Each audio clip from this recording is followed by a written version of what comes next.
कहा जाता है कि आमल की एकादशी की पूजा तब तक पूर्ण नहीं मानी जाती जब तक इसकी व्रत कथा न सुनी या पढ़ी जाए। धार्मिक मान्यता है कि इस दिन भगवान विष्णु की आराधना के साथ कथा श्रवण करने से ही व्रत का संपूर्ण फल प्राप्त होता है। ऐसे में पूजा के बाद आप आमल की एकादशी की व्रत कथा सुन या पढ़ सकते हैं। धर्मराज युधिष्ठिर बोले, हे जनार्दन, फाल्गुन मास के शुक्ल पक्ष की एकादशी का क्या नाम है तथा उसकी विधि क्या है? कृपा करके आप मुझे बताइए। श्री भगवान बोले, हे राजन, फाल्गुन मास के शुक्ल पक्ष की एकादशी का नाम आमलकी एकादशी है। इस व्रत के करने से समस्त पाप नष्ट हो जाते हैं तथा इसके प्रभाव से 1000 गौदान का फल प्राप्त होता है। इस व्रत के करने से समस्त पाप नष्ट हो जाते हैं। हे राजन, अब मैं आपको महर्षि वशिष्ठ जी द्वारा राजा मांधाता को सुनाई पौराणिक कथा के बारे में बताता हूँ। आप इसे ध्यान पूर्वक सुने। आमलकी एकादशी व्रत कथा। राजा मांधाता बोले कि हे वशिष्ठ जी, यदि आप मुझ पर कृपा करें तो किसी ऐसे व्रत की कथा कहिए जिससे मेरा कल्याण हो। महर्षि वशिष्ठ बोले कि हे राजन, सब व्रतों से उत्तम और अंत में मोक्ष देने वाले आमलकी एकादशी के व्रत का मैं वर्णन करता हूँ। ये एकादशी फाल्गुन माह के शुक्ल पक्ष में होती है। वैदिश नाम का एक नगर था जिसमें ब्राह्मण, क्षत्रिय, वैश्य और शूद्र चारों वर्ण आनंद सहित रहते थे। उस नगर में सदैव वेद ध्वनि गूंजा करती थी तथा पापी, दुराचारी तथा नास्तिक उस नगर में कोई नहीं था। उस नगर में चैत्ररथ नाम का चंद्रवंशी राजा राज्य करता था। वह अत्यंत विद्वान तथा धर्मी था। उस नगर में कोई भी व्यक्ति दरिद्र व कंजूस नहीं था। सभी नगरवासी विष्णु भक्त थे और आबाल वृद्ध स्त्री पुरुष एकादशी का व्रत किया करते थे। एक समय फाल्गुन मास के शुक्ल पक्ष की आमलकी एकादशी आई। उस दिन राजा, प्रजा तथा बाल वृद्ध सब ने हर्षपूर्वक व्रत किया। राजा अपनी प्रजा के साथ मंदिर में जाकर पूर्ण कुंभ स्थापित करके धूप, दीप, नैवेद्य, पंचरत्न आदि से धात्री, आंवले का पूजन करने लगे और इस प्रकार स्तुति करने लगे।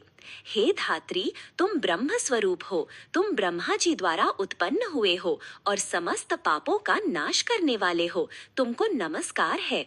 अब तुम मेरा अर्घ्य स्वीकार करो। तुम श्री रामचंद्र जी द्वारा सम्मानित हो। मैं आपकी प्रार्थना करता हूँ, अतः आप मेरे समस्त पापों का नाश करो। उस मंदिर में सब ने रात्रि को जागरण किया। रात के समय वहाँ एक बहेलिया आया जो अत्यंत पापी और दुराचारी था। वह अपने कुटुंब का पालन जीव हत्या करके किया करता था। भूख और प्यास से अत्यंत व्याकुल वह बहेलिया इस जागरण को देखने के लिए मंदिर के एक कोने में बैठ गया और विष्णु भगवान तथा एकादशी महात्म्य की कथा सुनने लगा। इस प्रकार अन्य मनुष्यों की भांति उसने भी सारी रात जागकर बिता दी। प्रातः काल होते ही सब लोग अपने घर चले गए तो बहेलिया भी अपने घर चला गया। घर जाकर उसने भोजन किया। कुछ समय बीतने के पश्चात उस बहेलिये की मृत्यु हो गई, मगर उस आमल की एकादशी के व्रत तथा जागरण से उसने राजा विदुरथ के घर जन्म लिया और उसका नाम वसुरथ रखा गया।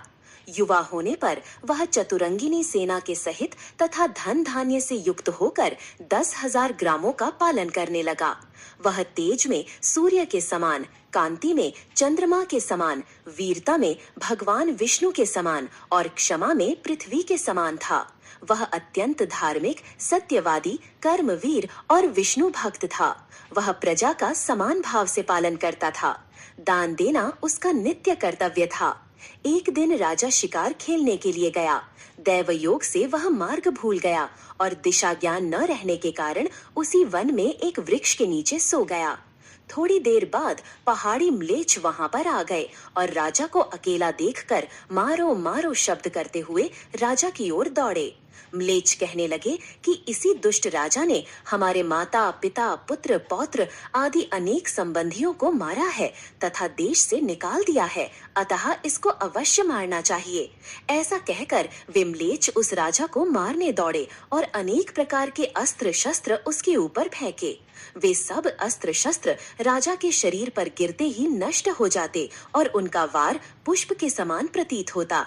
अब उन म्लेच्छों के अस्त्र शस्त्र उल्टा उन्हीं पर प्रहार करने लगे, जिससे वे मूर्छित होकर गिरने लगे। उसी समय राजा के शरीर से एक दिव्य स्त्री उत्पन्न हुई। वह स्त्री अत्यंत सुंदर होते हुए भी उसकी भ्रिकुटी टेढ़ी थी। उसकी आंखों से लाल लाल अग्नि निकल रही थी, जिससे वह दूसरे काल के समान प्रतीत होती थी।